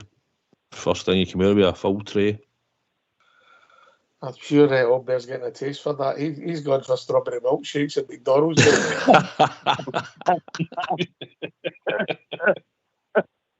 Anyway, we digress. If you want to get involved, RangersRadio@gmail.com. Right, okay, so the game on Saturday was mental. What's going on at the club is frustrating. But I think it was Southside made the point about AGM and that. Yeah, it's no went great, but we've also got to remember what the project is. Aye, don't lose sight of that. Don't lose sight of that, because the reason why we're developing the Copeland Road is to make it a better match experience for the disability folk. I mean, they've been on about it. I think Southside said about the last 10 years, and they kept putting it back. So eventually they had to succumb to the peer pressure for the shareholders and the season ticket holders, and quite rightly so. The people, the disability people, like to have a good match experience as well as the rest of the stadium, and they're quite entitled to that. So good on the club for doing that. It's just been a mess. That doesn't excuse the bomb scare of the project bridge, but we shouldn't lose sight of what's happening, yeah? Absolutely, and we should always have a good sight of what's happening. We need to be on the ball, every single person, from the guys on the turnstiles to the guys up the stair in the boardroom. We all need to keep our eyes on the ball, because things change so quickly, and we've got a lot of enemies. That's all I want to say on that one. We've got a lot of enemies. We don't need to go far to find them. Yeah, they're having a field day, but I don't think there's anybody else in Scotland joining and trying to improve the facilities the way we are this summer. Unless there's a Commonwealth Games coming up, but call me silly.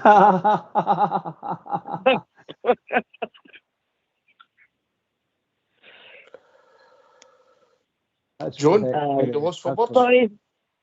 Or is that caramel stuck in your mouth? No, I'm going to say it's my plate, my chief bits. No, I knew it. Southside, I knew it. She's been caught. Caught. Listen, the teeth are all right, and I've got hair, so didn't start slagging me. Right, you're right. We shouldn't lose sight of what's going on, should we? No, as I say, but it does. Keeping it so said and done, I'm still going to be there to support them. Yeah. You know what I mean? Yeah. If they're playing the pavements, if they're playing the road, we'll support them in the pavements, Southside there. Yep, we sure will. Listen, it's an inconvenience for everybody that's going to be travelling to Hampden. No, everybody that's getting relocated to Hampden, it will be a pain in the butt. Let's not be kidded about it. But listen, we've followed them a lot further than just going up to Hampden. The board were trying to do the right thing over a period of time that they've been asked repeatedly at AGMs. Can we do something for the disability people and get them somewhere within Ibrox? And they've done wee bits and bobs up to now. There is wee bits that they've done before, but this was a bigger project. So there's been a huge blip, and it's going to cost us a bit of time and a bit of money. But it was for the good intentions. So hopefully once it's complete, it'll look really nice, and the people that get the chance to go up there and are going to use the facility will appreciate it and like the view and all that, and I'm sure it'll be a cracking view. And it's long overdue, to be honest. It should have been done a few years ago. I know what people are saying, it takes money away for the club and that in Edmondson House. It's another project. It rocketed up a bit more than it should have. In time, it will pay back. Same when they open that new bar where the old shop was as well. That'll bring in money as well. That was supposed to be open for the start of the season, although we're not going to be there. So once we get back to Ibrox, that'll be fully functioning as well as a bar to bring extra money into the club. And going forward, hopefully in time, we'll see profit. And that's what the club's looking for. Probably the profit will take longer in the Edmiston house at the moment, but there will be profit at the end of it eventually. It will start bringing in profit. Eventually. Right, I'm going to ask you a football question. Right, just change the subject. Right. Thank God. Just watching what we watched in pre-season, right? And just want to ask you this: who's starting at left back for us on Saturday? Jock. Redfern. Yesterday, the Brazilian, nowhere near the standard. Yesterday, not yesterday. Redfern, please, Redfern. Not impressive with Brazilian. I know it's only 2 games, but no for me. Yeah, I'd agree with that. I think Yilmaz should be starting left back. I've not been impressed with Yefty with what I've seen him. I'm quite surprised at that because I know you're a big fan of the Brazilian AK. Outside. Left back, I would like to think it'll be Yilmaz. I don't see it. John? Yes, I'm going to say Yilmaz. Aye. Bridge? I'm betwixt and between. I actually want Yefty to play because I think he's a smashing player. But he had a couple of shall we say, poor points in his game. But I still think he's a better left back than any we've got. I'll go for Yefty. All right, mate. All right. I know he's definitely quicker than Yilmaz. He's definitely taller than Yilmaz. Yeah. But his positional sense, if I'm being fair to the boy, he looks raw, Jock. Yeah. Well, me personally, I wouldn't have signed it. I'd have stayed with we're all going on about bringing in Scottish boys. I'd have stayed with a young Scottish boy left back that's back up to what's his name? Robbie Fraser. I'd have put him with Red Band as competition. That's how you bridge your Scottish boys. Anyway, we've been joined by Big Stevie, who's popped in, the Tequila Rose kid. How we doing, Stephen? How we doing, boys? All right? How's things? Stevie. How we doing? All right? Can I ask Southside a question, please? Don't make it too hard, mate, but carry on. All right. Southside, are you there? Yes, bro. Going to ask Albert to give my hat and my flip back. I can't get it apple. Well, I'll tell you what, he was going to keep it and play it at Capello tomorrow night, so you could maybe just meet him there. I have come to bring it with him tomorrow. He's been away here with all my banjo uniform on and everything. He's not getting any more Tequila Rose. He's a disgrace. That's because Mrs. Albert likes a bit of dressing up, Stevie. On a serious note, boys, honest to God, I can't thank Rangers Radio enough for the support. Southside and Albert turning up on the day, laying the reef on behalf of Rangers Radio for one of our fallen. Absolutely fantastic. 2 boys are a credit, absolute credit, and that's not me blowing smoke up his jacksie because I can see Southside all the time at the football and that. I can't thank him enough. And there were guys from Dundee, there was guys from all Belfast, all over the place came to that, and it was a great turnout. Everybody was well behaved, and it was absolutely fantastic. We went back into the hall and we danced the rest of the night away. It was my anniversary, 11 years married to Myra Hinley. I better mention that because I forgot about it. She will kill me. So that was that. But no, listen, thanks a lot to Rangers Radio once again for sending 2 of their finest to Lay Reefs. And it was good ox at the fact that Ian Locke was there, who survived the Ibrox disaster. He was standing with Jim Smith, and they're the same as Southside. They guys are into the 100 and odd European campaigns under their belt. They're Rangers. They're part of the furniture. Ian Locke's been on many documentaries telling you about the horrors of that day. But it was fantastic, and the reefs were laid for you name it. I mean, I think there was about 10 or 11 reefs laid down there. It was absolutely fantastic, mate. Everything went like a dream. And I can't, all the associations, different Rangers family, Rangers associations for far and wide that were there represented. And we were outed, by the way. I was outed "Oh, you're big Stevie up Rangers Radio. I've come on my up here to see you." And by the way, it wasn't me they were after. By the way, this lady, she was after Southside. And I've told is this the lady that I heard about with the small dog? That's correct. Yes, the lady, the small dog, and I've heard very, very polite. Very polite, and she was after Southside, but it was just a pity she had to go. And I was asking her and her husband and the wee dog. I said, "Bring the wee dog in." I asked the dog, "What's your favourite Rangers player?" He says, "Ruff."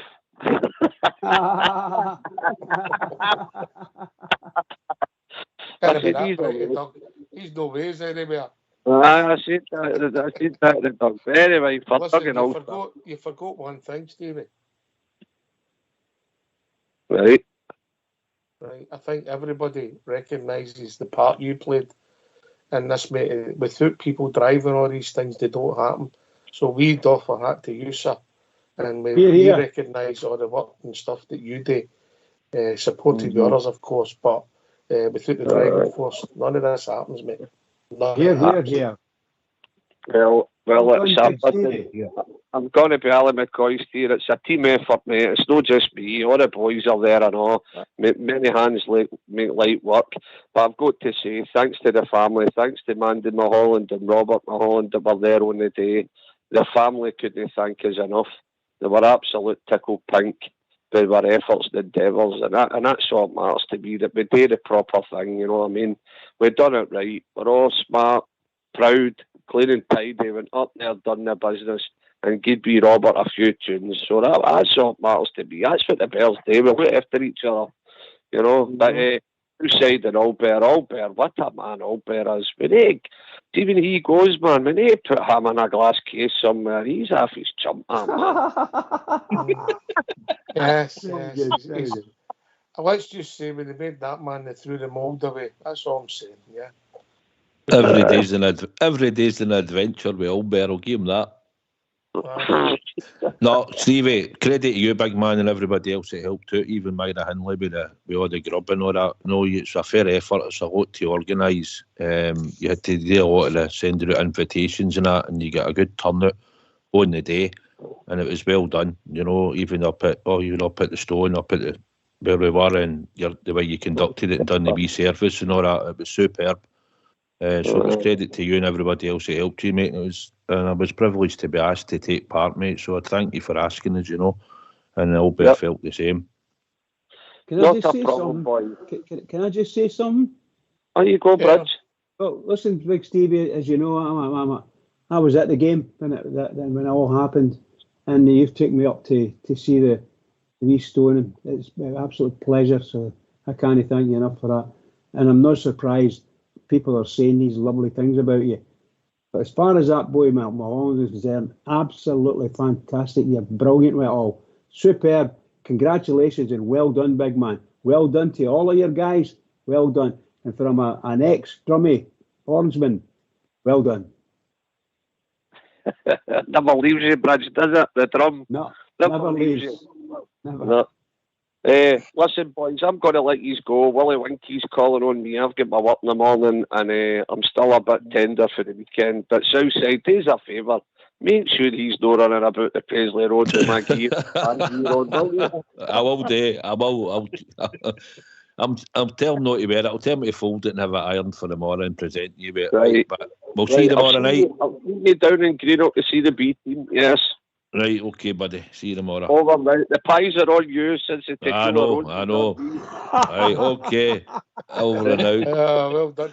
It's going to cost me a few quid, Ox, innit? Aye, we knew how he's on do, huh? Get the pies in. Thanks for having me, and thanks to the techie team. He knows who I'm talking about. He's a good one. Brilliant. And I'll talk to you later on, boys. Okay.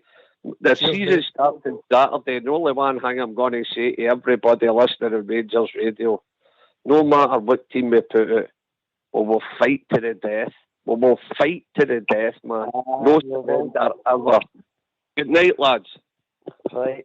Cheers, big Stevie. Good night. Well, there's a one-off. Listen, But then a result on Saturday would help change the mood, Jock.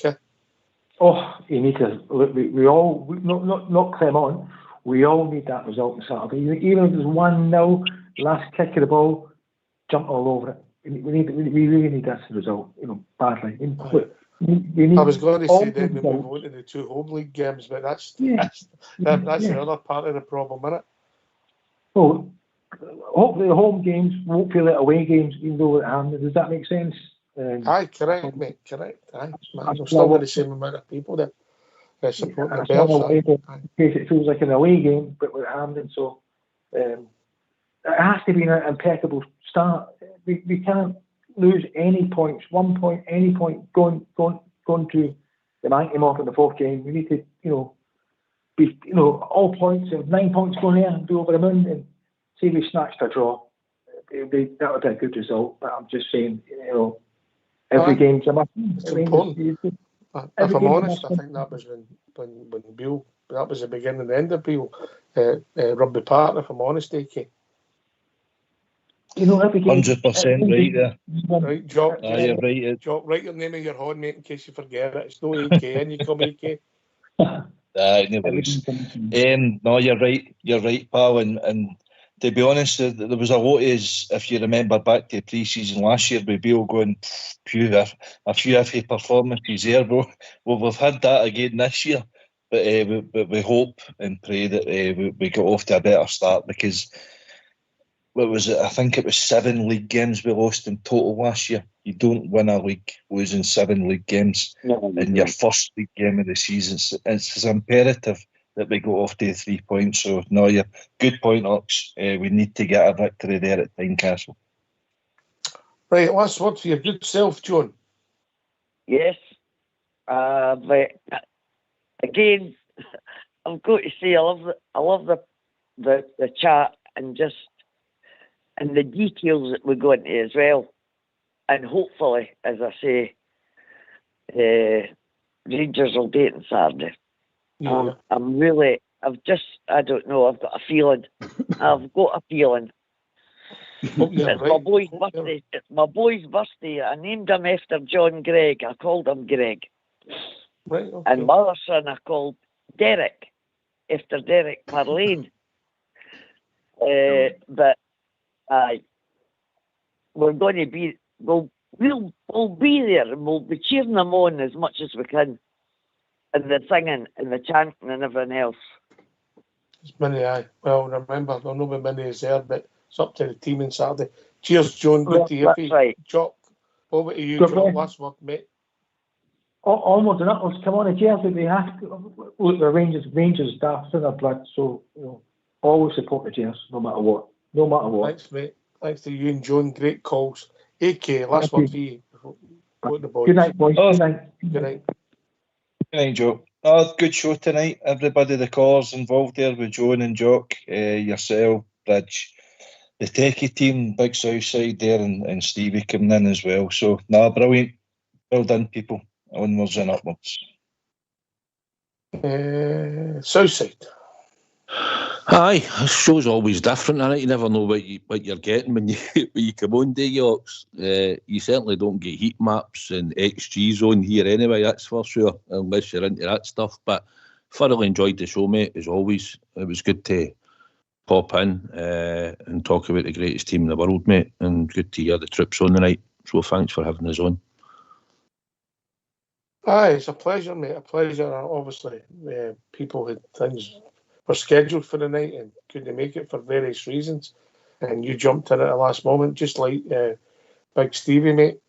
Yeah, these things don't happen unless people help out, mate. It's a team effort, eh? Aye, we're all a team on here, mate, aren't we? Aye. But you never know where it's going to take you. And obviously, there's a lot happening in the club that's new Southside. I don't think you'll ever take justice of the detail of what's going on this now. And you know, and I know you feel the frustrations, but we will not be sorted till we get the players in, and we don't know how quickly they're going to settle neither. You'll never know. No. Listen, for me, I'll meet up with the two Albert and Hingme. We'll go and watch the B game tomorrow, and then obviously I'm looking forward to Tynecastle on Saturday. fortunate enough I'll probably have a ticket, and I'm just looking forward to Rangers going out in the park and winning, mate. That's what matters to us supporters, week in, week out, is about Rangers winning. So that's what I'm looking forward to. Probably create a good wee atmosphere. Don't really fear Hearts. Just no matter what team we put out, I expect us to win. They've not been great in pre-season either, getting gubbed with Fleetwood and that. So pre-season's pre-season, mate. The league starts Saturday for us, and it's all about getting the 3 points. Aye, man, it's going to be interesting. So you're back on Wednesday. It's a dream team. Hopefully, he sounds a bit more awake. Yeah. Aye, I'm back on Wednesday, mate. Aye. We'll hear a few groans out there going, "Oh, no, him again." But aye, back on Wednesday, dream team Wednesday. Some people would say the house spice choice, wouldn't they? It's just scurrilous rumours. I better apologise to the lady that had a dog with her husband. I'm sorry I missed you. I didn't really know. We were asked to go in the hall, and that's where we went, so to get a table. So I'll apologise if you're listening. There's another female listener Southside, is it? No. Oh dear. Last word for the legend that is the Bridgeman. Oh, Oxshire, what a night. Tremendous night.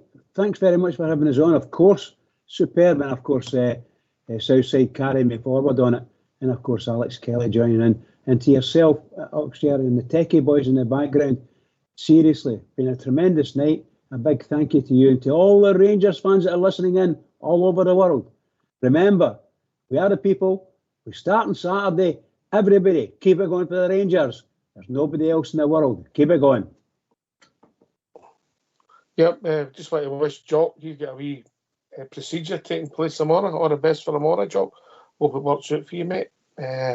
Listen, thanks to Jock and Joan for coming on and joining us. AK, for popping in after his paper round. Good to hear from you, AK. Folks, yes, mate. Rangers have just sent something out. Right, go on. So, if you've got a season ticket and you want to find out where you'll be sitting at Hampden, you have to sign in using your normal details to the new ticketing page. Right. Click on tickets and you select a Motherwell game, and that's where you'll find out where you'll be sitting for that game. So that's sending it out now, mate. I told you Old School Blue would get it sorted in half an hour, didn't I? Aye. Yeah. I'll bear, mate, I took a bit longer with squares, but he would have had more fun doing it. Listen, thanks to once again Jock and Joan for joining us, AK for joining us. Of course, Big Stevie for popping in. He'll be back Wednesday. Thanks to Southside for stoning in at the last minute tonight. Bridgman for doing the show. Fox and Old School Blue for doing the technicals. This has been Rangers Radio. We'll be back Wednesday night. Monday, Wednesday, Friday and Saturday this week. And then that's us back to normal for another 40 weeks as of next Monday. Thanks for listening. Enjoy the rest of the week up to Wednesday. Take it away, Old School Blue.